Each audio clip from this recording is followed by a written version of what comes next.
Bonjour, ici Aristide le gamer camerounais du blog graindegamer.com. Aujourd'hui, nous allons voir comment on peut switcher d'une manette de Sony qui est la DualShock 3 vers une manette de 360 de chez Microsoft sans que son gameplay ne soit affecté. Et c'est pareil pour une DualShock 4, une manette de Xbox One et vice versa.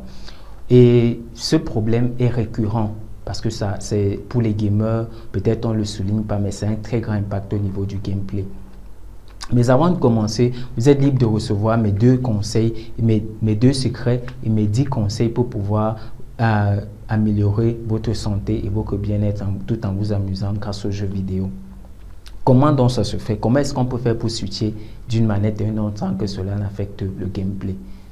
Moi, j'ai eu ce problème lorsque je commençais à jouer la 360 parce que je jouais beaucoup avec des manettes de PlayStation, exclusivement même d'ailleurs. Exclusivement. Du coup, quand je suis arrivé sur les manettes de 360, quand je jouais, je me sentais vraiment pas dans le truc. Quand la tenue de la manette, l'ergonomie, ça m'allait pas du tout, quoi. Et j'ai eu vraiment des difficultés à rentrer dans le jeu avec cette manette-là. Mais j'ai fini par réussir avec plusieurs étapes que j'ai eu à traverser. C'est ce que je voudrais partager avec vous aujourd'hui pour vous permettre de pouvoir faire la même chose. Et cela fonctionne avec toutes les manettes. Manette de GameCube, manette de Xbox One, manette de DualShock 4, ainsi de suite. C'est le même principe et ça marche partout et parfaitement bien. Le premier principe est simple. C'est que vous devez vous considérer comme étant un guerrier. Comment est-ce que les guerriers se comportent? Comment est-ce que les Rangers, par exemple, de l'armée américaine se comportent? Quand ils vont en guerre, ils se disent tout peut arriver. Il peut arriver que je n'ai pas d'armes, il faille que je me défende. Je vais prendre par exemple une planche, un morceau de bois, un truc, je sais pas moi, tout ce qui lui vient, tout ce qui est à portée de main, et il va l'utiliser pour se défendre. Et c'est la même idée que vous devez avoir dans la tête. Ça, c'est le premier principe. Vous dites, bon, ok, j'étais habitué à jouer avec les manettes de Sony, maintenant je veux jouer avec les manettes de 360 sans que le gameplay ne soit affecté. Et la première chose que vous devez mettre dans la tête, c'est que vous êtes un guerrier, vous êtes un gamer guerrier. Donc ça veut dire que lorsque vous prenez votre manette, vous dites, ok, je suis en guerre, je dois pouvoir me défendre avec cette manette-ci là. Ça, c'est la première chose. Vous devez inculquer cela à votre mental de manière à ce que lorsque vous tenez votre manette, si c'est l'inverse, c'est que vous prenez plutôt la manette de Sony. Si vous êtes habitué à jouer avec celle de 360 par exemple, vous prenez plutôt celle de Sony. Vous dites, ok, maintenant, c'est avec celle-ci que je vais me défendre. Ça, c'est la première chose. Deuxième chose, vous dites, je joue à tous les jeux avec cette manette maintenant.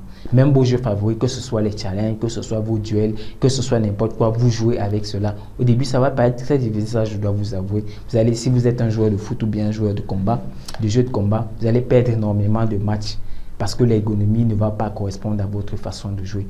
Mais je vous promets que si vous mettez vos efforts à le faire, après maximum, si vous faites vraiment des efforts de le faire, vous gardez le même rythme de jeu que vous aviez avant de commencer les exercices, je suis sûr qu'après 2 mois, vous aurez déjà une tenue parfaite de l'autre manette.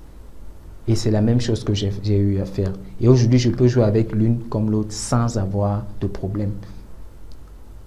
Pas du tout. Quand je tiens une manette, je suis vraiment à l'aise avec cette manette, que ce soit une DualShock 4, que ce soit pour une Xbox One, que ce soit une GameCube, c'est la même chose, le principe est le même.